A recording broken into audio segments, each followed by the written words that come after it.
Bonjour à tous donc. Pour cette semaine, nous allons passer en revue les différentes valeurs que je suis. Donc, commençons tout de suite avec Banimo. Donc Banimo, le support de 3,50 qui tenait depuis quand même depuis novembre 2018 à lâcher. Donc c'est à court terme c'est pas très bon. Néanmoins, le support oblique tient. Donc c'est une bonne chose. La M50 également est toujours en support.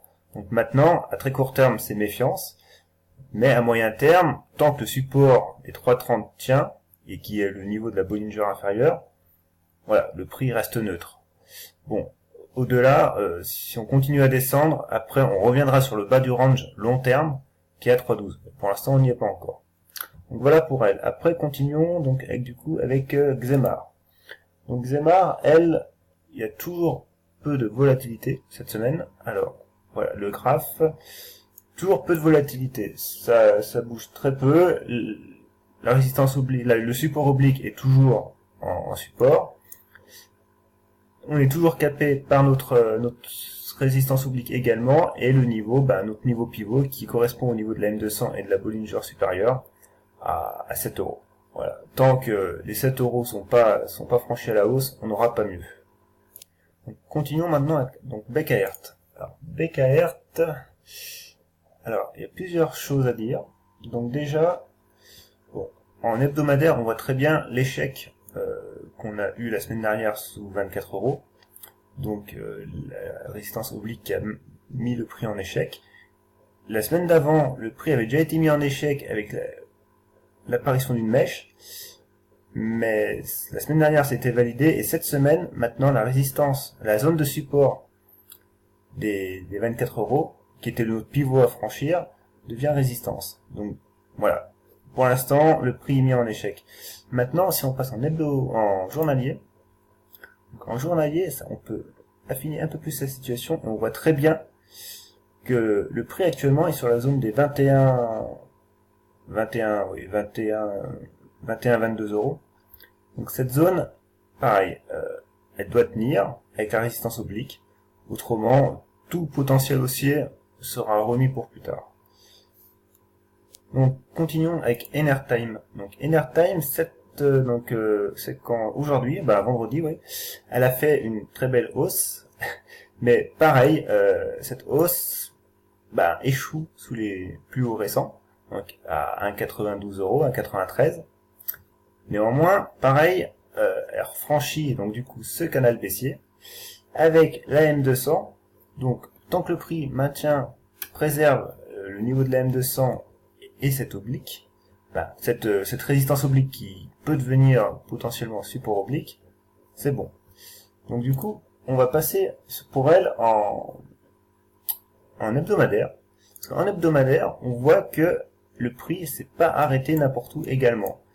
Donc on voit cette résistance oblique, donc qui est là, alors qu'on peut tracer, qu'on peut peut-être affiner un petit peu, mais voilà, l'idée c'est que le prix a été mis en échec par la Bollinger supérieure hebdomadaire. Donc on a réalisé deux mèches.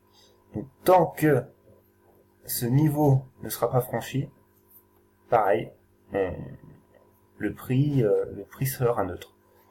On se met dans de bonnes dispositions parce que on peut tracer également une oblique haussière support ici. Donc tant qu'on tient cette oblique, et encore mieux, qu'on tient le niveau des 1,70, mon biais reste positif. Donc continuons maintenant avec Lectra. Alors, je vais tout d'abord repasser en journalier, et Lectra, alors Lectra, c'est une belle configuration également. Donc aujourd'hui, pareil, elle a consolidé un peu plus fortement, mais néanmoins, le breakout des 21,50, donc un breakout court terme, qui correspond au plus haut de cette année, est toujours là, est toujours en support. L'oblique haussière, pareil, est toujours là. Néanmoins, évidemment, le gros pivot sera toujours les 23,50 à franchir. Donc on voit que la M200 est plate, la M50 est haussière. Donc voilà, à long terme le prix est neutre, à moyen terme on est quand même bien orienté. Et faisons un petit détour sur l'hebdomadaire. Donc l'hebdomadaire, lui, on voit très clairement le niveau des 23 euros. 23 euros, 23,50 € à franchir.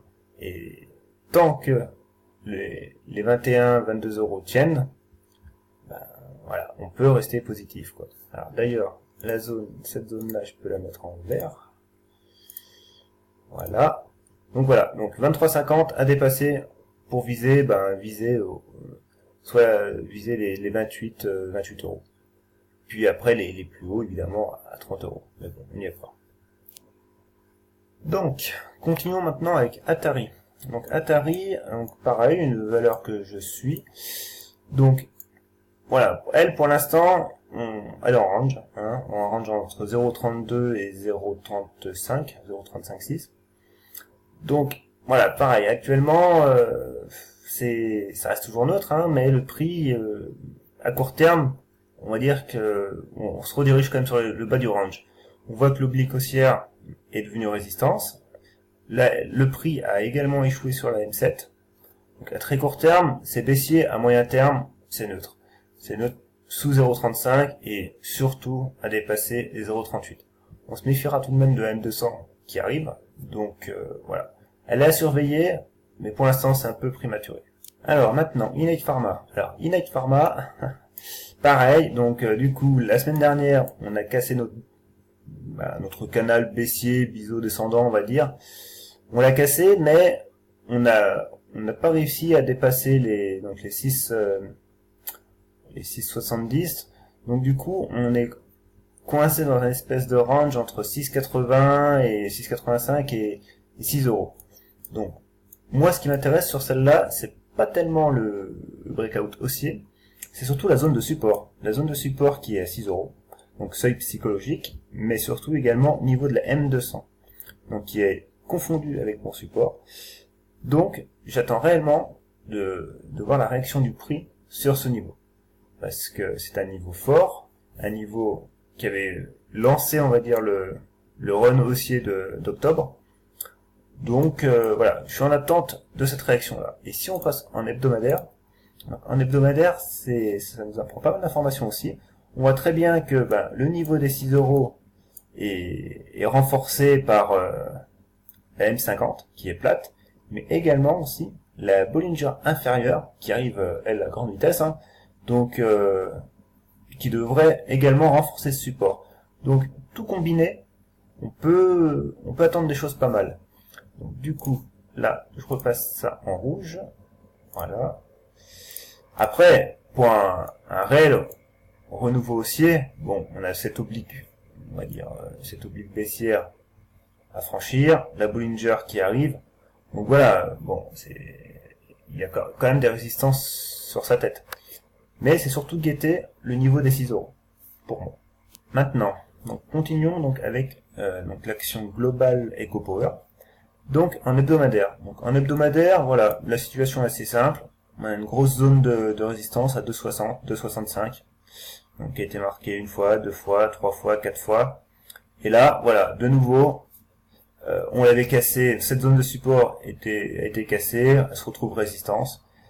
Et cette semaine, voilà, on est revenu toucher les 2,60, 2,66. Et clairement, pareil, le prix a été mis en échec. Donc, si on repasse en journalier, la situation est plus claire. On voit qu'on avait une robe, une résistance oblique. Pareil. Donc, je l'avais tracé sur les plus hauts ici et sur les plus hauts récents. Voilà, on voit que le prix a clairement été mis en échec. Donc, la Bollinger supérieure également passé par là. Ça n'a pas aidé.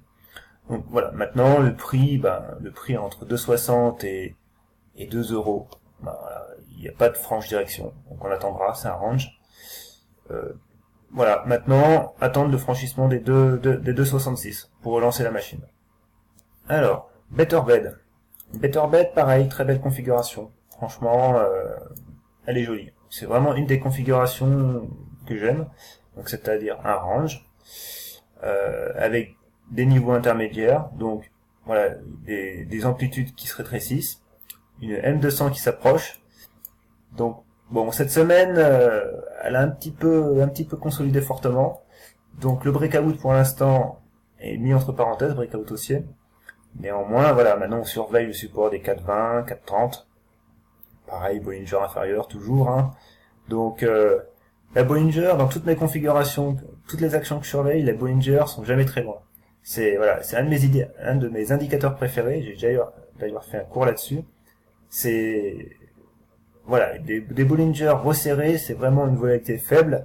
Et moi, ce que j'attends, c'est quand le prix franchit à la hausse la Bollinger, donc ça veut dire que les Bollinger divergent, réalisent un T1, et là, on peut être réellement sur le début d'une nouvelle phase haussière. Donc, pour l'instant, le prix est au milieu. Pareil, voilà, il arrive sur la Bollinger inférieure, mais on est toujours dedans. Donc, on attend. Donc, il faudra surveiller 4,20, voilà. Maintenant, faudrait pas les casser parce qu'après, on prend un risque de retourner à 3,40 et là, bon, on va dire moyen long terme, on serait toujours en range, hein, mais le breakout, n'en serait plus question, quoi. Alors, ensuite, dans les actions qu'on suivait et qu'on breakait, donc IT-Link, hein, clairement. Donc pareil, bon petite consolidation, hein, forcément, après la hausse, on va dire, exponentielle parabolique qu'on a eue. Elle se comporte bien, voilà, et 9,50 en support, 9,50, même le seuil des 9 euros, hein, ce serait pas dramatique. Donc, elle consolide à plat, donc c'est très bien. Je veux dire, faut la laisser vivre. Equinox, pareil. Equinox, elle a progressé très fortement. Elle est venue buter sur ses 4,50. Les 3,80, donc elle est quand même bien consolidée, on va dire. Donc les 3,80 ont réagi. Donc cette zone de support là, ça a permis de relancer la hausse. Pareil, de nouveau les 4,50 ont fait résistance. Et depuis, voilà, elle maintient sa hausse. Donc pour l'instant, elle est sous résistance, mais il n'y a pas de signal baissier pour moi. Donc, si vous êtes en position, tant mieux. Si vous ne l'êtes pas, bon, c'est peut-être pas le meilleur moment maintenant pour se positionner. Après, tant que les 4,26 tiennent, bon, on a tout de même un support. Mais j'attendrai, moi, de refranchir à la hausse les 4,55 pour vraiment redonner une dynamique haussière. Alors, la dernière action qui est dans ma shortlist, donc Econom Group, donc pareil, breakout. Donc breakout qui a été effectué sur les 3,50 de mémoire. Pareil, donc là c'est un peu moins exponentiel la hausse, hein. Néanmoins, elle se comporte bien. Je veux dire, tant que les 360 tiennent, bon, il n'y a pas de risque plus que ça. Bon, aujourd'hui, pareil, on a eu une baisse assez prononcée, donc elle recasse la M7. Bon, maintenant, pour moi, tant que les 360 tiennent, c'est le plus important. Bon, là, le coup, par contre, la hausse a été mis un peu en arrêt. Bon, si jamais les 360 tiennent et que ça permet de relancer, on visera maintenant dorénavant les 4 euros, hein, c'est vraiment le seuil psychologique et la limite du gap de juillet 2018. Donc voilà, on guettera les 360. Si les 360 lâchent, il y a de fortes chances qu'on revienne sur le niveau de breakout. Donc ça serait pas top. Allez, pour finir, quelques actions donc comme ça. Donc alors, une qui est très suivie évidemment, Quantum Genomics. Donc on va aller faire un petit tour dessus. Donc, Quantum, alors pareil, semaine un peu volatile, on va dire. Les 5 euros qu'on surveillait en breakout ont été franchis. Mais du coup, voilà, le prix a été arrêté par ce niveau-là, donc le niveau des 5,35. Donc le prix a été mis en échec, on a réalisé une mèche haute, et du coup, derrière on consolide. Maintenant le prix revient sur cette zone de gap, donc où il y a la M50. Voilà, donc tant qu'on maintient cette zone des 4,80, bon, moi je garde mon biais haussier, hein, mais c'est pareil, il faut maintenant 5,35 à repasser pour vraiment relancer la hausse.